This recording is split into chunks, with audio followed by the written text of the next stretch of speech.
Namaste and welcome to yet another episode of Chapters of Change. And as usual, हमारे साथ जो है उन्हें आप पहचानते हो. A very warm welcome to you once again on this amazing episode of Chapters of Change. Thank you. अब मैं अपनी बात करूं तो मैं एक कोशिश कर रहा हूं कि अब मैंने जॉब छोड़ दिया है. मैं एक जॉब करता था. That is the best thing you have done in your life. Thank you very much. Like ऐसा इनकरेजमेंट मिलना मुश्किल है frankly speaking. पर मैं जो चैलेंजेस फेस कर रहा हूँ अभी इस मेंटालिटी शिफ्ट करते वक्त कि when you are surrounded with people who are like regular people, you know, and it is not their fault.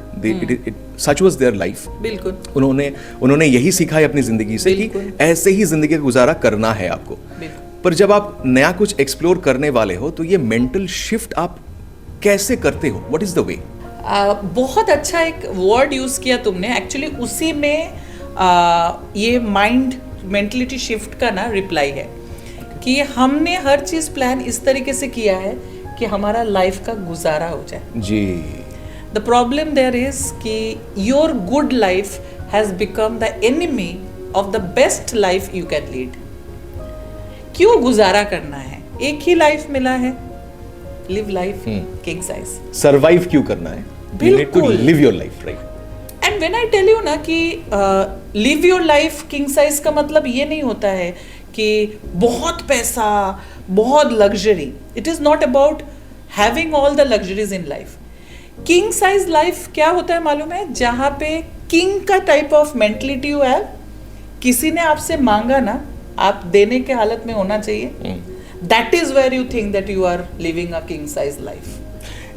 This thing reminds me of something really interesting. मैंने ये पढ़ा था काफ़ी जगहों में. मैंने ये पढ़ा है कि एक abundance mentality होता है. Yes. जो आपको इस तरीके से आपको अपना लाइफ देखना चाहिए कि आपका जो लाइफ है वो abundance mentality पे आप उसको रन कर पाओ. बिल्कुल. तो ये abundance mentality में आप पहले तो ये बताइए. हाँ, पहले तो tell you, it is actually इंसान अभी जो मैंने मेरे लाइफ में देखा है और जो मैंने मेरे आसपास लोगों के साथ इंटरेक्ट करके भी देखा है ना, we are very happy with our own life. जहाँ पे मैं, मेरा फैमिली, मेरा जॉब, मैं पैसा कमा के लाता हूँ और मेरा सुखी हूँ मैं. That is all people are looking for. But the thing is abundance कब आएगा आपके लाइफ में? जब आपका थॉट में वो एबंडेंस आएगा. राइट? आप सोच सकते हो क्या कि आपके भाई ने या आपके फ्रेंड ने आके अचानक आपसे 50,000 रुपीज मांगा. Are you in a state जहां पे उसको दे सकते हो? That means you have not got that secured life yet. But आप उसी में खुश हो. अभी आपको लगेगा जरूरत क्या है उसको देने का. ठीक है, मैं मेरे लाइफ में तो खुश हूं ना. That is where it is stopping you from growing. मेरा लाइफ को देखने का मतलब कैसा है मालूम है? आई एम, जैसे मैंने कहा कि I am from Scottish Church College. And why I am so proud of being a Scottish Church student, I will tell. Not because of anything else, but उस कॉलेज में ना स्वामी विवेकानंद जी ने पैर रखा है क्योंकि वो वहाँ का स्टूडेंट थे. सुभाष चंद्र बोस, उन्होंने वहाँ पे पढ़ाई किया है. When I entered that college first time ना, आई डोंट नो मतलब ये बाकी लोग फील किए हैं या नहीं, but I felt that vibe कि आई डोंट नो कि मैं उनके जैसा कभी महान बन पाऊंगी या नहीं. ठीक है, शायद नहीं बन पाऊंगी. बट मैं ऐसा सोचती हूँ कि अगर भगवान ने मुझे एक चांस दिया था, अगर मैं दुर्गापुर से भाग के आके स्कॉटिश में ही पढ़ाई किया है, there must be some planning, there must be something जो वाइब्स मुझ तक पहुंचना चाहिए था. And they didn't live for themselves, they lived for others. Right? Abundance मतलब कैसे? पैसा एबंडेंट होना and everything fine, but it's not necessary that you use everything for yourself. But वो एबंडेंस आपको जॉब लाके नहीं दे पाएगा. Your job will not. And that is where you need a business, you need a entrepreneur mentality कि जहाँ पे सिर्फ आप अपना पेट भरने के लिए काम नहीं करते हो. Where you help other people to get helped from you. This leads me to this particular question. Like मान लीजिए मैं जब भी अपने सपनों के बारे में मैंने जब भी बात किया है किसी से, पहले मैंने I shared my ideas with my father. And my father's generation आपने भी देखा होगा कि इसके पहले का जो जनरेशन है उनको ऐसा लगता है कि यार प्रैक्टिकल रहो, प्रैक्टिकल बनो, सपने देखना अच्छी बात है लेकिन ज़मीन पे पैर रखो और उसके बाद आप सपने देखो, उड़ने की कोशिश करो, ताकि अगर बाई चांस आप क्रैश कर जाते हो आप सेफली लैंड कर पाओ। तो ये प्रैक्टिकल अप्रोच रख के अबंडेंस मेंटालिटी में जाना, ये एक बैलेंस्ड अप्रोच रखना अपनी लाइफ में, ये कैसे कर सकते हैं कोई? Actually, I won't blame our previous generation, but the thing is, उनके लिए ना वही लाइफ था, राइट? उनका दायरा उतना ही था जी। अब मैं बोलती हूँ, अब वो दायरे से जो लोग निकले थे ना वही महान बने, वही आज हम हिस्ट्री में पढ़ रहे हैं उन लोगों को।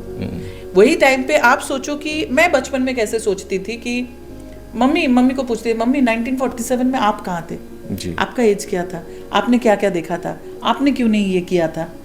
They didn't go. Did they fight for the freedom? No. And that's the reason my parents are not there in my history book. Right. So her generation में किसी ने कुछ तो अलग किया है and तभी आपने अपना मार्क छोड़ा है जी, right? मैं कैसे सोचती हूँ कि ये जो आज का जनरेशन बोल रहे हैं, हमारे पहला जनरेशन जो मम्मी पापा ये लोग क्या कह रहे हैं कि प्रैक्टिकल सोचो जी। Isn't it the most practical thing कि आप अपना कंफर्ट जोन से निकलो? क्यों? सच में अगर जॉब क्रैश करता है सेफ लैंडिंग होगा क्या? No, right. वो तो सबसे ज्यादा अनसेफ है जी, क्योंकि जब आपको जॉब में आपको रखा ही गया है ताकि यू हैव अ मेंटलिटी जहां पे you are working for somebody, कोई आपको इंस्ट्रक्शन देता है, you are following that. This is a slave mentality. I am not against people who are working, who are having a job, but I want to tell everybody that you have it in yourself. अगर आप किसी और के लिए काम कर सकते हो, आप खुद के लिए भी काम कर सकते हो। एंड प्रैक्टिकल हमको जो हमारे पेरेंट्स को समझाने की ज़रूरत है कि आप मुझे बताओ कि अगर आप बोलते हो कि सेफ रहने के लिए, that means I go for a job, what happens if they throw me out? Is it safe? No.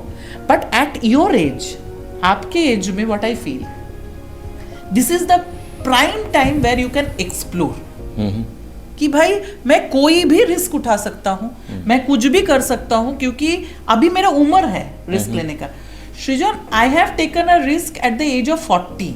वाह, okay, because that was not the time. Actually मैं पहले लेना चाहिए था, बट आई डिडंट कम। जो आपने शुरुआत में बोला ना कि आपके चारों तरफ जो लोग हैं वो आपका मेंटलिटी को शेप करता है। जी जी।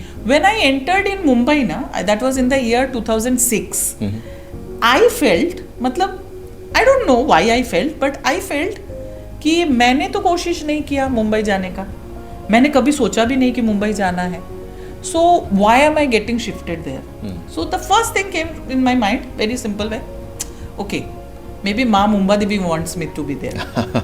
मुंबई को नाम ही मिला है ना, माँ मुंबा देवी से। तो मुझे ऐसा लगा पता नहीं, मे बी माँ needs me there, she wants to plant me there, and she planted me in a place where ना मेरा कोई रिश्तेदार है, ना कोई दोस्त है, ना कोई जान पहचान है, कोई प्रॉब्लम हो तो आई डोंट नो किसके पास जाना है, ऐसे जगह पे जाके प्लांट किया। बट स्लोली आई अंडरस्टूड कि उन्होंने प्लांट इसीलिए किया वहाँ पे ताकि मैं ग्रो करूँ प्रॉपरली, क्योंकि जब तक I take a risk I won't grow. Not taking a risk is the biggest risk.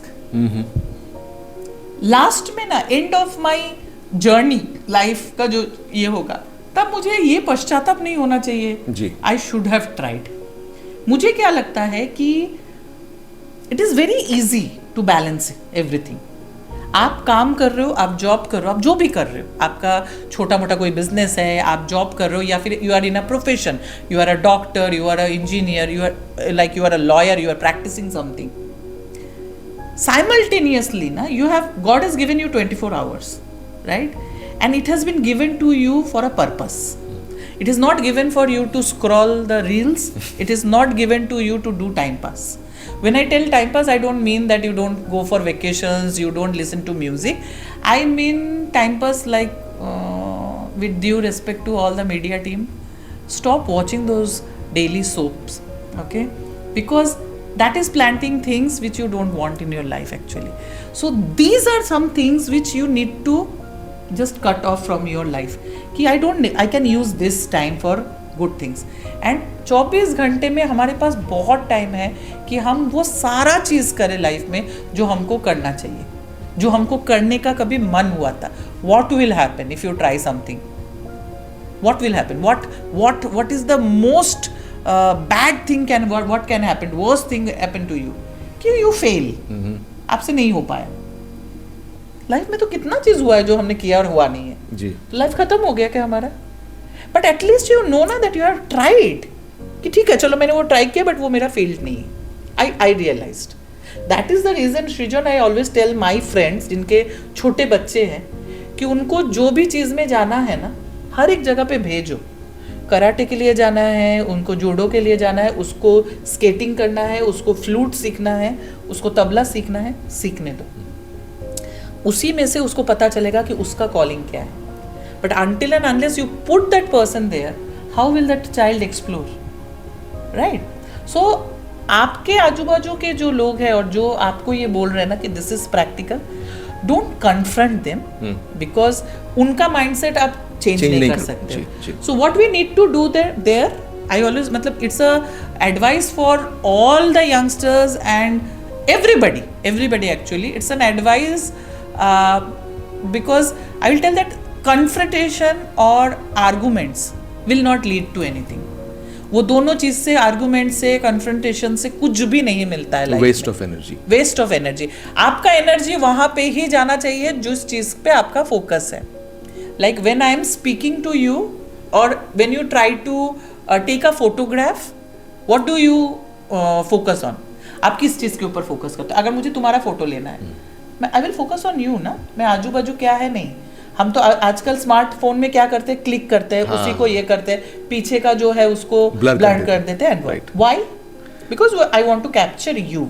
Same चीज अगर हम लाइफ में करें कि हमारा एनर्जी कहाँ पे जाना चाहिए, जो हमको लाइफ में चाहिए, जो चीजों के लिए हम सहमति नहीं है, राइट? कि जो हमारे आजू बाजू के लोग बोल रहे, they are very important, they are our parents, they are our in laws, they may be your husband, your wife, anybody who will be stopping you from pursuing something जो आप चाहते हो. बट वहाँ पे instead of going for arguments, instead of going for confrontations, even instead of trying to convince them, okay, because no adult can be convinced. ठीक है, हमें लगता है कि हमने convince किया, होता नहीं है कोई भी convince. Don't try. Do, prove yourself and automatically they will follow you.